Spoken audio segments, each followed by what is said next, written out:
सभी के जीवन के लिए बहुत आवश्यक है कि अपने अंदर जो बुझी हुई प्रेरणा की अग्नि है उसे हमेशा जागृत रखें, जिससे आपके नियम लगातार बने रहें। जिस तरह थोड़े समय के बाद आग के ऊपर राख आ जाया करती है, ऐसे हम लोग भी थोड़े समय के बाद कुछ लापरवाह हो जाते हैं, कुछ आलसी हो जाते हैं और कुछ चीजों को इग्नोर करने लग जाते हैं, जिसका परिणाम ये होता है कि चलते तो बहुत हैं पर पहुंचते कहीं भी नहीं। जैसे कोल्हू का बैल चलता बहुत है। कोल्हू आपने देखा होगा जिसमें तेल निकालने के लिए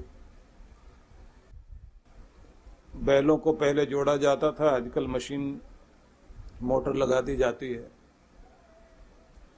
तो बैल उस दायरे में गोल गोल घूमते रहते थे,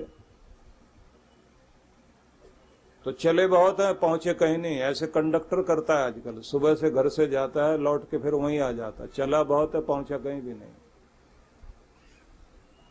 बहुत लोग अपनी जिंदगी में उसी तरह से चलते हैं कि चलते चलते जिंदगी की सांझ हो गई लेकिन पहुंचा कहीं भी नहीं। वही समस्याएं, वही दुख, वही चिंताएं, वही परेशानियां जीवन के साथ जुड़ी हुई हैं, क्योंकि हमारी दिशा गड़बड़ है तो इसलिए दशा भी गड़बड़ है। और जब व्यक्ति को रास्ता मिलता है तो बिल्कुल वैसे होता है कि जैसे नरेंद्र युवक अपने गुरु ठाकुर रामकृष्ण देव के पास ये कहने गया कि मुझे नौकरी चाहिए, मेरे घर में गरीबी है।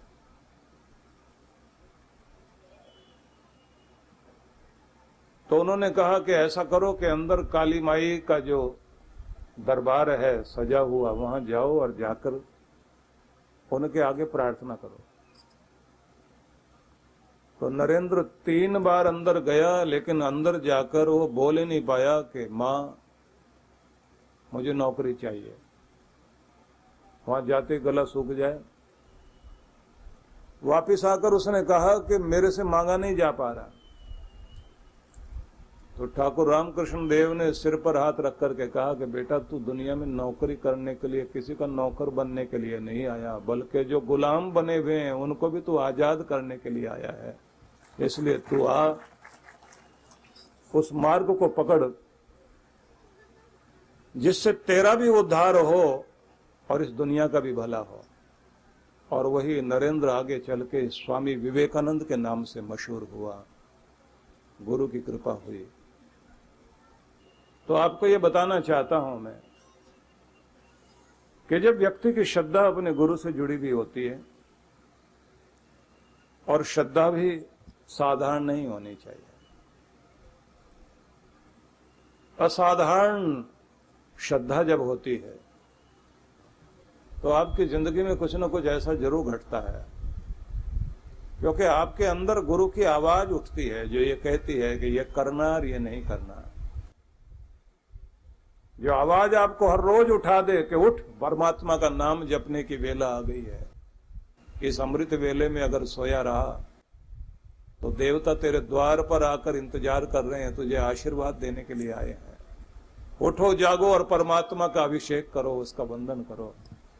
आदमी अपना उठता है और उठकर जब आलस्य में पूरी दुनिया सोती है उस समय वो बैठकर अपने हाथ में माला लेता है और अपने मालिक का नाम पुकारता है। अंदर से आवाज आती रहती है और उसको कहा जाता है कि नियम नहीं टूटने देना। और जब इंसान कमाने पर उतरता है तो इस बात का पूरा ध्यान रखता है कि धर्म कमाऊं, अधर्म न कमाऊं। रोटी तो हर कोई खा लेगा, लेकिन पाप की रोटी नहीं होनी चाहिए। आपकी रोटी में किसी के आंसू नहीं होने चाहिए। आप किसी को दुख देकर अगर अपने घर में पैसे ले भी आए, वो पैसे चैन नहीं देंगे। तब आपके अंदर गुरु की आवाज आती है। और जब ये आवाज आती है तो आपको ये भी कहती है कि घर के अंदर वो लोग भी बैठे हैं जिन्होंने कंधे पर बैठाकर आपको दुनिया दिखाई थी। जिस माँ बाप ने आपके आंसू पहुंचने से लेकर आपके चेहरे पर मुस्कुराहट लाने में कोई कसर बाकी नहीं रखी। तुम्हारा समय अपने बच्चों के लिए जरूर होना चाहिए, लेकिन अपने माँ बाप का भी ध्यान रखना तुम्हारा फर्ज है। जब इंसान को ये आवाज सुनाई देने लग जाती है तो कहीं भी जाएगा, लेकिन वो गलत संगत में बिल्कुल नहीं जाएगा। वो बचेगा कि जिनकी संगति आपकी प्रगति रोक दे, वो संगत अच्छी नहीं। और जो लोग तुम्हें ऐब सिखाएं वो कितने भी प्यारे लगते हों, वो प्यारे हैं नहीं, वो सगे नहीं है। और जो ऐब छुड़ा दे और आपकी जिंदगी को बना दे, उनको कभी गैर मत मान लेना, उनसे सगा दुनिया में कोई भी नहीं। याद रखिए, कोई ना कोई पहली बार ऐसा होता है जो आपको गलत तरफ लेकर जाता है। कोई जुआ सिखाता है, कोई सिगरेट पीना सिखाता है, कोई शराब पीना सिखाता है। अच्छे लोग वो हैं जो आदमी को धर्म से जोड़ते हैं, खुद भी भगवान से जुड़ेंगे और दूसरों को भी लेकर के आएंगे। ऐसे लोग जो धर्म का पौधा लगाया करते हैं, याद रखिए उनकी जिंदगी हमेशा खुशहाल रहेगी, क्योंकि परमात्मा का आशीर्वाद उनके साथ हमेशा रहेगा। इसलिए कृष्ण भगवान की वाणी हम लोग इन दिनों श्रवण कर रहे हैं और चिंतन कर रहे हैं। तो भगवान ने अर्जुन को एक संदेश दिया, वो संदेश हम लोग भी याद कर लें। उन्होंने कहा, अर्जुन मन मना भव, मेरे मन वाले हो जाओ। अब ये तुम्हारा मन तुम्हारा नहीं, मेरा हो जाए। तन और धन दुनिया को दे देना, मन परमात्मा को दे देना, तो कल्याण हो जाएगा। अपना मन भगवान को दे, मन जुड़ जाए भगवान से। कृष्ण कहते हैं, मन मना भव, मेरे मन वाले हो जाओ। तुम्हारा विचार, तुम्हारा चिंतन, तुम्हारी सोच अब इस धरती की नहीं होनी चाहिए, डिवाइन हो जाए, दिव्य हो जाए। जब आपके थॉट्स डिवाइन हो जाते हैं, आपका चिंतन, आपके विचार दिव्य विचार बन जाते हैं, सोच हल्की नहीं हो, ऊंची सोच हो जाए, तब आप दुनिया में धरती पर विचरण करते करते भी स्वर्ग में विचरण करते हैं। क्योंकि तब आपका व्यवहार भी देवताओं वाला व्यवहार होता है, राक्षसों वाला नहीं। जैसे जैसे भगवान से विचार हटते हैं और विचारों के अंदर अपवित्रता आ जाए, तो फिर लालच भी जागेगा, काम भी जागेगा, क्रोध भी जागेगा, मोह भी जागेगा, अहंकार भी जागेगा, ईर्ष्या भी जागेगी, मत्सर भी जागेगा, मद भी होगा। और पूरी दुनिया में दुखी करने के लिए यही तो सब चीजें हैं। इंसान की बुद्धि जब बिगड़ती है तब इंसान वो काम करने लग जाता है जो उसे नहीं करने होते। इसलिए भगवान कभी भी किसी को डंडा लेकर मारने नहीं आता, जिसको सजा देता है बस उसकी बुद्धि का स्टीयरिंग थोड़ा हिला देता है और गाड़ी गड़बड़। इसलिए भारत मंदिरों में माथा झुकाता हुआ, बड़ों के आगे माथा झुकाता हुआ, गुरुओं के आगे माथा झुकाता हुआ, यही तो आशीर्वाद पाता है कि आशीर्वाद दो, हमारी बुद्धि सुबुद्धि रहे, हमारी बुद्धि ठिकाने पर रहे। बुद्धि अगर ठिकाने पर है तो सब कुछ ठिकाने पर है, अगर बुद्धि ही बिगड़ गई तो फिर कुछ भी ठिकाने पर नहीं है, गड़बड़ वहीं शुरू हो जाती है। इसलिए माथा झुकाने की परंपरा है कि इस सिर पर किसी का हाथ रहना चाहिए। आशीर्वाद मिलते रहे,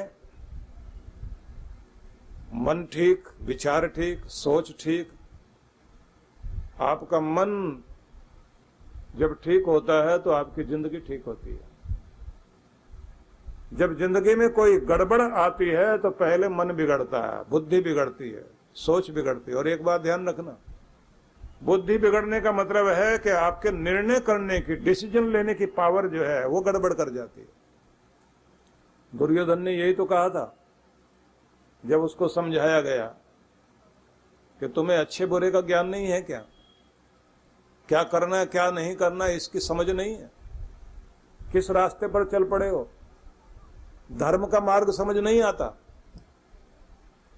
तो व्यास ने उसके शब्द लिखे, जानामि धर्मम न च मे प्रवृत्ति, जानता हूं कि धर्म क्या है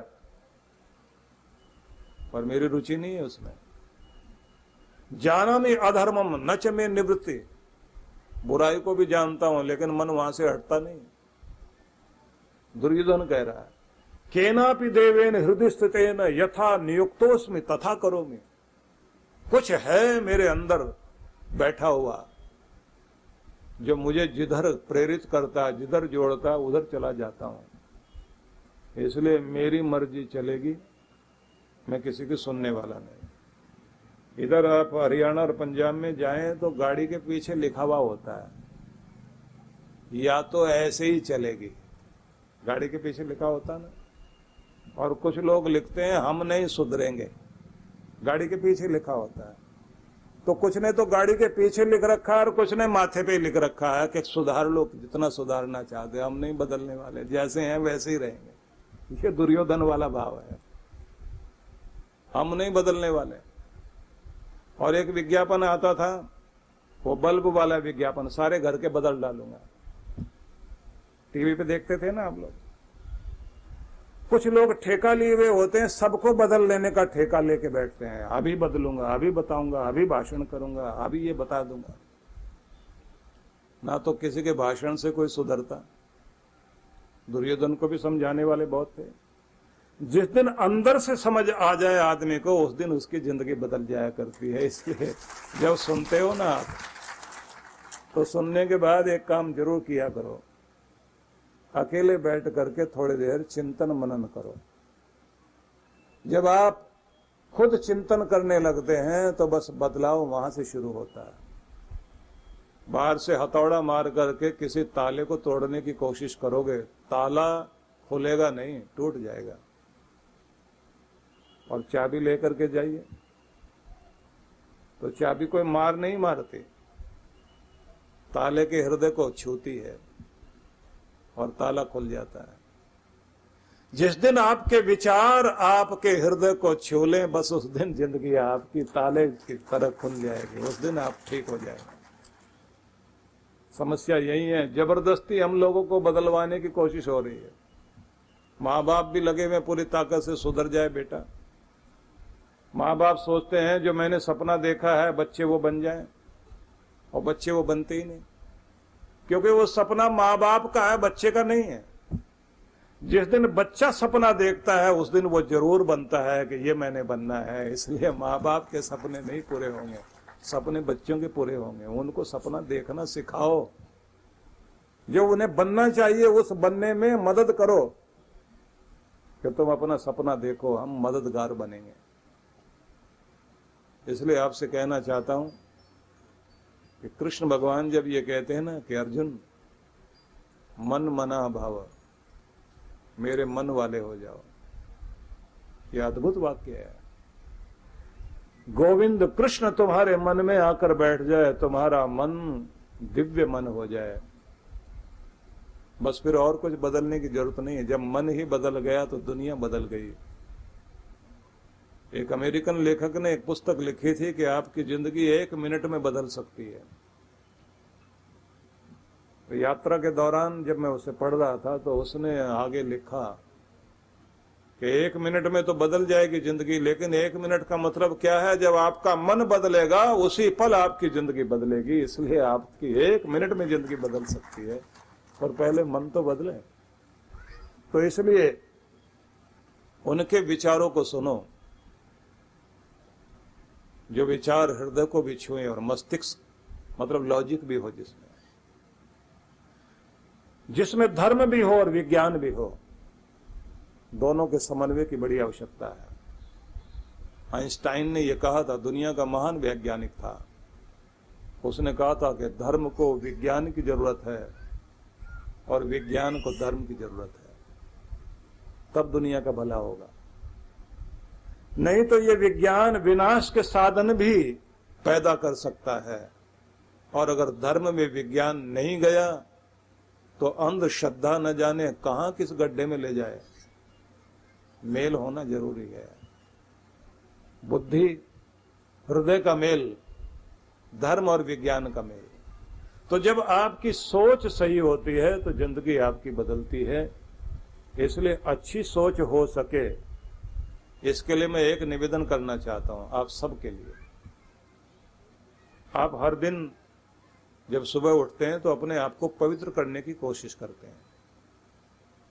अपने को शुद्ध करेंगे, स्नान आदि करेंगे, घर में झाड़ू लगाकर घर को शुद्ध करेंगे, कपड़ों को धो करके उनको शुद्ध करेंगे, मंत्र पाठ करके अपनी वाणी को शुद्ध करते हैं। लेकिन इसी के साथ में मन को भी शुद्ध करना होता है।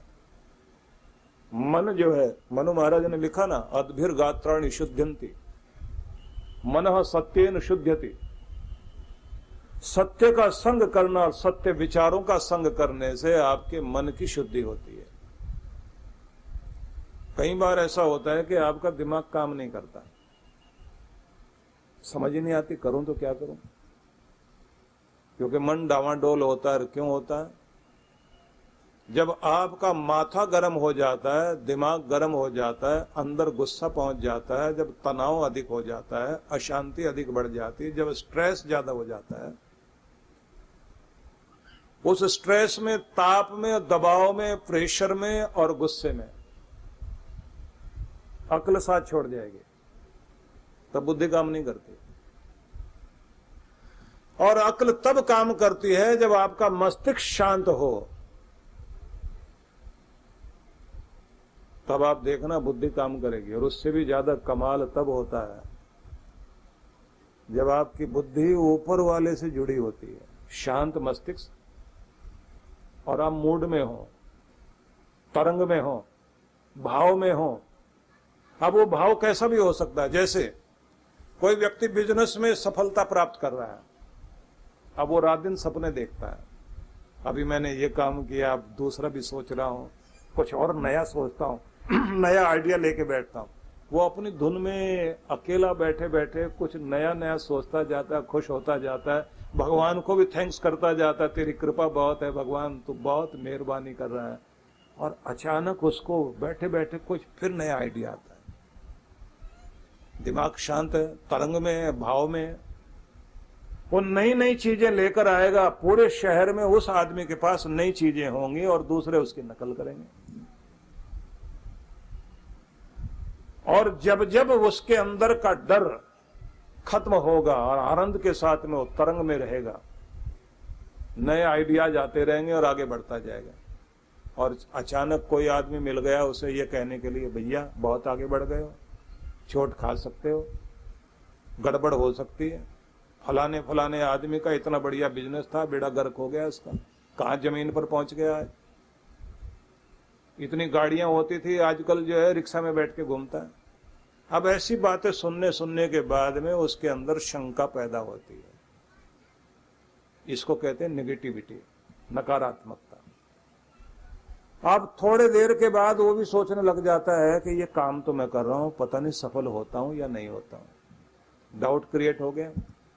अब जैसे जैसे उसके अंदर ये संदेह पैदा हुआ, तो आपके ग्रंथों में लिखा है ना, संशय आत्मा विनिश्यति। डाउट जब आता है तो आदमी का पतन वहीं से शुरू हो जाता है। और जब आदमी के अंदर आत्मविश्वास होता है तो कितना भी चोट खाने वाली स्थिति में खड़ा हो तो भी हिम्मत के साथ आगे निकल जाएगा। परम पूज्य श्री सुधांशु जी महाराज के पावन सानिध्य में विराट भक्ति सत्संग कार्यक्रम की रूपरेखा सायं 5 से 7 बजे, 2 से 4 जून प्रातः 9 से 11 बजे। सत्संग स्थल जवाहर पार्क, सुंदरनगर, हिमाचल प्रदेश। विशेष कार्यक्रम मंत्र दीक्षा 4 जून प्रातः 11 बजे। आयोजक विश्व जागृति मिशन, सुंदरनगर मंडल, हिमाचल प्रदेश। संपर्क सूत्र। आप सभी इस कार्यक्रम में सादर आमंत्रित हैं। परम पूज्य सद्गुरुदेव श्री सुधांशु जी महाराज एवं डॉक्टर अर्चिका दीदी जी के पावन सानिध्य में गुरु पूर्णिमा महोत्सव 30 जून से 3 जुलाई 2023। कार्यक्रम की रूपरेखा। शुभारंभ 30 जून सायं 5 बजे सत्संग। 1 जुलाई प्रातः 8 से 10 बजे मंत्र शक्ति ध्यान। सायं 5 बजे सत्संग। 2 जुलाई प्रातः 8 से 10 बजे मंत्र शक्ति ध्यान। 10 से 11 बजे गुरु मंत्र दीक्षा। 11 बजे दिव्य शक्तिपात। सायं 5 बजे सत्संग। 3 जुलाई प्रातः 8 बजे गुरुदर्शन एवं गुरु पूर्णिमा सत्संग। सत्संग स्थल शक्ति टेंट द गोल्डन डेकोर, नज़दीकी जापानी पार्क, सेक्टर 12 रोहिणी, दिल्ली। आयोजक विश्व जागृति मिशन, नई दिल्ली, रोहिणी मंडल। ऑनलाइन या ऑफलाइन मंत्र शक्ति ध्यान के लिए संपर्क करें। आप सभी इस कार्यक्रम में सपरिवार सादर आमंत्रित हैं। परम पूज्य श्री सुधांशु जी महाराज के पावन सानिध्य में ब्रह्मलोक आश्रम में श्री कैलाश मानसरोवर निर्माण हेतु भक्ति सत्संग। दिनांक 10 और 11 जून। कार्यक्रम की रूपरेखा। 10 जून रायपुर नगर, शाम 5 से 7 बजे आशीर्वचन। स्थान Pandit Deendayal Upadhyay auditorium, science college, GE road, Raipur, Chhattisgarh. 11 जून ब्रह्मलोक आश्रम, प्रातः 8:30 से 12 बजे गुरुदर्शन, चरण पादुका पूजन एवं आशीर्वचन। स्थान ब्रह्मलोक आश्रम, ग्राम परसदा, कुम्हारी, दुर्ग। आयोजक विश्व जागृति मिशन, छत्तीसगढ़ मंडल।